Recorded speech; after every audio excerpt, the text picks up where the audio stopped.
मैं इतिहास का विद्यार्थी हूं।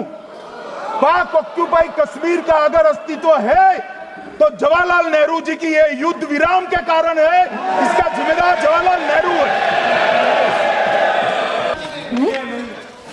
जी,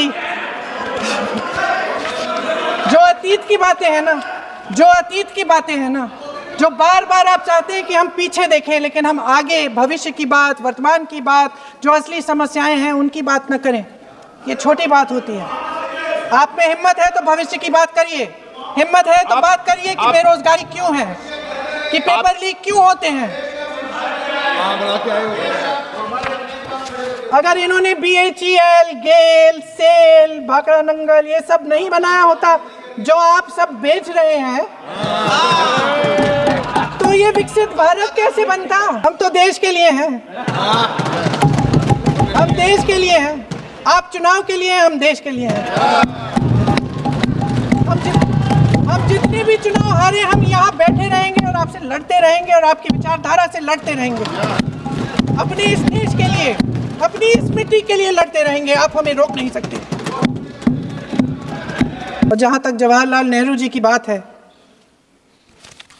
जितनी देर हमारे प्रधानमंत्री, देश के प्रधानमंत्री रहे हैं, 12 साल हो गए हैं, लगभग उतने ही सालों के लिए जवाहरलाल नेहरू जी जेल में रहे। किस लिए? इस देश की आज़ादी के लिए। उसके बाद 17 साल के लिए प्रधानमंत्री रहे। आप बड़ी आलोचना करते हैं इनकी, लेकिन अगर इन्होंने इसरो नहीं बनाया होता तो आज आपका मंगलयान नहीं होता। अगर DRDO नहीं बनाया होता तो तेजस नहीं बनता। अगर IIT और IIM नहीं बनाए होते तो हम आज IT में आगे नहीं होते। अगर एम्स नहीं बनाया होता तो हम कोरोना की जब बड़ी चुनौती का सामना कैसे करते? हाँ, वही बना रहा है कुछ भी। इसका मतलब है इस मुद्दे का जवाब नहीं है आपके पास।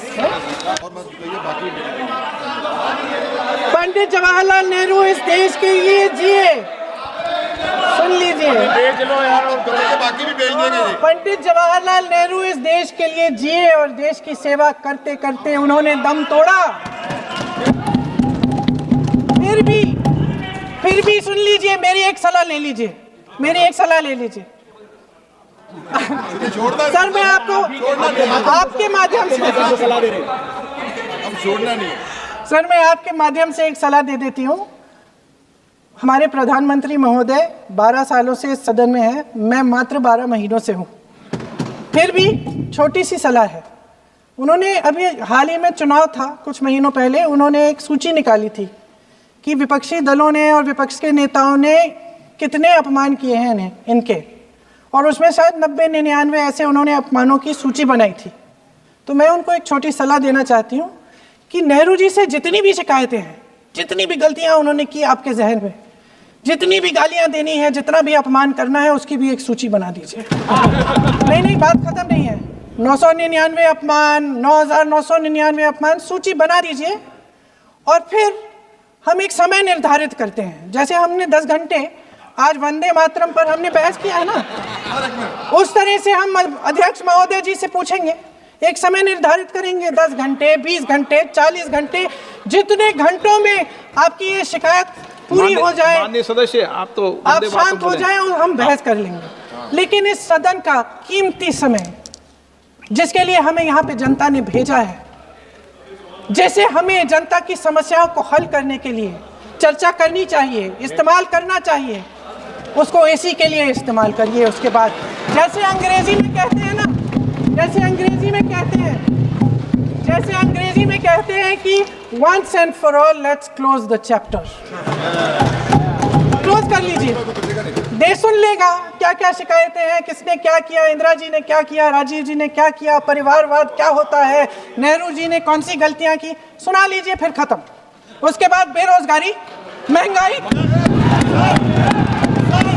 महिलाओं की समस्याएं, जो पीएमओ में हो रहा है उसकी बातें, उसकी चर्चा, जो बैटिंग ऐप के बारे में हो रहा है पीएमओ के अंदर, आप सदस्य प्लीज, जो एप्स्टीन फाइलों में आपके मंत्री महोदय के नाम निकल आए हैं, माननीय उसकी चर्चा करेंगे। आप वंदे मातरम में बोले।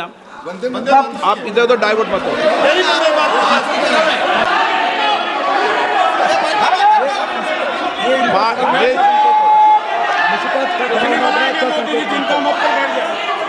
माननीय सदस्य, एक मिनट।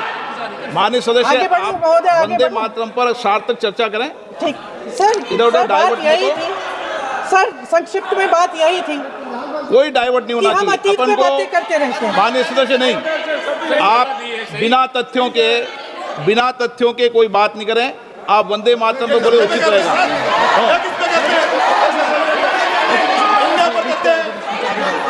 मैंने प्लीज।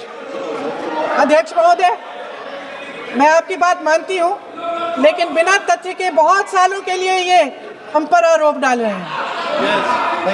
हम चुपचाप सुनते हैं, इनको भी थोड़ी सी संतुलन होनी चाहिए। सुनने की थोड़ी सी हिम्मत होनी चाहिए। ये राजनीति है, हम बोलेंगे, आप आप वंदे बोलेंगे। मातरम बोलें। वंदे मातरम सर। महोदय, आज की ये बहस सिर्फ ध्यान भटकाने के लिए की जा रही है, क्योंकि ये सरकार इस देश के वर्तमान की असलियत छिपाना चाहती है। आज देश का युवा कितना परेशान है, कितनी मुश्किल में है। पेपर लीक होते रहते हैं, बेरोजगारी है, महंगाई इतनी बढ़ चुकी है। इसकी चर्चा हम सदन में क्यों नहीं कर रहे हैं? आरक्षण के साथ जो हो रहा खिलवाड़ है, उसकी चर्चा हम यहाँ क्यों नहीं कर रहे हैं? महिलाओं की बात होगी, बड़े बड़े ऐलान होंगे, मगर उनकी परिस्थितियों को सुधारने के लिए कोई ठोस कदम यहाँ क्यों नहीं उठाया जा रहा है? इन्हीं दरवाजों के बाहर खड़े होकर पत्रकार तरह आपने कहा कि आरोप मत लगाइए बगैर तथ्य के, तो मैं बोलूं कि नहीं बोलूं? नहीं, बिल्कुल नहीं। नो, आप उधर की बात मत बोलो। आप जल्दी से बोल लेते हो, फिर आप सदन में बंद जो कर कुछ भी देंगे। बोले हैं वो तथ्यों से बोले। आपको हर चीज ऑथेंटिक करनी पड़ेगी, इसलिए आप तथ्यों से बोले। अच्छा सर, बड़े बड़े शहरों में प्रदूषण है, लेकिन हम इस सदन में बैठकर सिर्फ छोटी छोटी बातें करेंगे। जी, जो अतीत की बातें हैं ना, जो बार बार आप चाहते हैं कि हम पीछे देखें, लेकिन हम आगे भविष्य की बात, वर्तमान की बात, जो असली समस्याएं हैं उनकी बात न करें, ये छोटी बात होती है। आप में हिम्मत है तो भविष्य की बात करिए, हिम्मत है तो बात करिए कि बेरोजगारी क्यों है, कि पेपर लीक क्यों होते हैं।